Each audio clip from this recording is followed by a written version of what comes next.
17 अप्रैल 2026 को लोकसभा में नारी शक्ति बंधन अधिनियम को लागू करने की दिशा में 131वां संविधान संशोधन विधेयक प्रस्तुत किया गया। उपलब्ध संसदीय अभिलेखों के अनुसार इस पर मतदान हुआ, जिसमें 298 सांसदों ने समर्थन में और 230 सांसदों ने विरोध में मतदान किया। क्योंकि इस विधेयक को पारित करने के लिए आवश्यक 2/3 बहुमत यानी कम से कम 352 मत चाहिए थे, जो नहीं मिले, इसलिए ये विधेयक पास नहीं हुआ, जिसको गलत तरीके से पेश किया जा रहा है और दर्शाया जा रहा है कि जैसे विपक्ष नहीं चाहता कि महिलाओं को आरक्षण मिले, जबकि महिला आरक्षण से जुड़ा कानून तो साल 2023 में पास हो चुका और विपक्ष ने खुद आगे आकर इस कानून को पास कराया था। बता दें कि नारी शक्ति बंधन अधिनियम 2023 यानी महिला आरक्षण बिल लोकसभा में 20 सितंबर 2023 को पास हुआ, राज्यसभा में 21 सितंबर 2023 को पास हुआ। इसके बाद बिल को राष्ट्रपति महोदय की मंजूरी 28 सितंबर 2023 को मिल गई और नारी शक्ति बंधन अधिनियम 2023 106वां संविधान संशोधन कानून बन गया, लेकिन लागू नहीं हुआ क्योंकि इसमें कुछ शर्तें थीं और वो शर्त ये थी कि पहले जनगणना होगी, फिर सीटों का पुनर्निर्धारण होगा, उसके बाद महिलाओं को 33% आरक्षण मिलेगा। लेकिन सरकार बिना जनगणना कराए सिर्फ कुछ महिलाओं को फायदे के लिए कानून लागू करना चाहती, लेकिन विपक्ष चाहता है कि पहले जनगणना हो और इसका लाभ देश की हर महिला तक पहुंचे। लेकिन मैं आपसे ये कहना चाहता हूं कि आप इस कानून को लागू करने का विरोध करने वालों की भी सुने और जो समर्थन कर रहे हैं उनकी भी सुने, क्योंकि ये विषय केवल राजनीति का नहीं बल्कि देश में महिलाओं की भागीदारी और लोकतंत्र की गुणवत्ता का भी है। इसलिए हमें भावनाओं से नहीं, तथ्यों और दीर्घकालिक प्रभावों को ध्यान में रखकर विचार करना चाहिए। दोनों को सुनने के बाद आपको क्या सही लगता है विचार करें। सत्ता पक्ष को तो आप सुन चुके हैं, अब जरा विपक्ष की भी सुने वो क्या कह रहा है। नमस्कार, आज मैं एक बहुत जरूरी मुद्दे पे आपसे बात करना चाहता हूं। ये हर देशवासी के लिए जरूरी है, मगर पिछड़ा वर्ग, दलित, आदिवासी महिलाओं के लिए ये सबसे जरूरी मुद्दा है। ये आपके भागीदारी के बारे में है। 2023 में पूरे देश ने, सब पार्टियों ने महिला आरक्षण बिल को पूरा समर्थन दिया था। कांग्रेस पार्टी सबसे आगे थी। सालों के लिए हम महिला बिल पास करना चाह रहे थे। अंत में 2023 में हुआ। भारतीय राष्ट्रीय कांग्रेस की तरफ मैं नारी शक्ति बंधन अधिनियम 2023 के समर्थन में खड़ी हुई।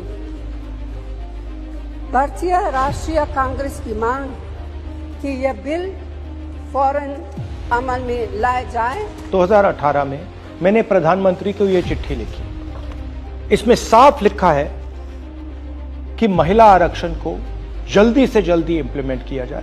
यहां मैंने कहा है कि 2019 में महिला आरक्षण इंप्लीमेंट हो जाना चाहिए। उसके बाद 2023 में मैंने भाषण दिया, पार्लियामेंट हाउस में भाषण दिया, अनेक भाषण दिए, जिसमें मैंने कहा कि महिला आरक्षण देश के लिए जरूरी है और जल्दी से जल्दी इंप्लीमेंट हो जाना चाहिए।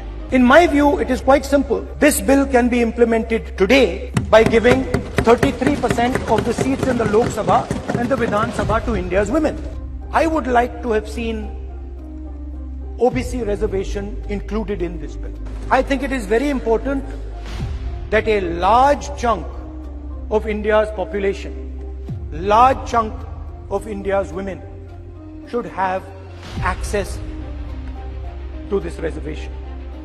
And that is missing in this bill.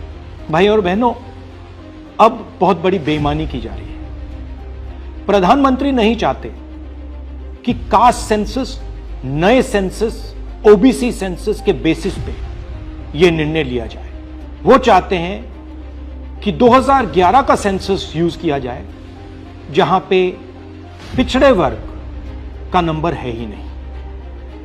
वो आपकी जो भागीदारी है उसको आपसे छीनना चाहते हैं। हमारा कहना है नया सेंसस चालू हो गया है, आप कह रहे हो कि ओबीसी सेंसस आप कर रहे हो, तो उस सेंसस का प्रयोग करके आप महिला बिल क्यों नहीं पास कर रहे हो। हमारा जो विजन है एक बिल्कुल नया डेवलपमेंट का, विकास का पैराडाइम हम कास्ट सेंसस के माध्यम से लाना चाहते हैं। और हम सेंट्रल सवाल पूछ रहे हैं कि चाहे ओबीसीज हों, दलित्स हों, आदिवासी हों, उनकी देश में कितनी भागीदारी है? नरेंद्र मोदी, आरएसएस और बीजेपी घबरा गए हैं क्योंकि कास्ट सेंसस का डेटा आना शुरू हो गया है और उनको मालूम पड़ रहा है कि पिछड़ों की देश में सचमुच कितनी आबादी है। वो नहीं चाहते कि आपको अपनी सच्ची आबादी के बेसिस पर भागीदारी मिले। ये सिर्फ पिछड़े वर्ग के खिलाफ नहीं है,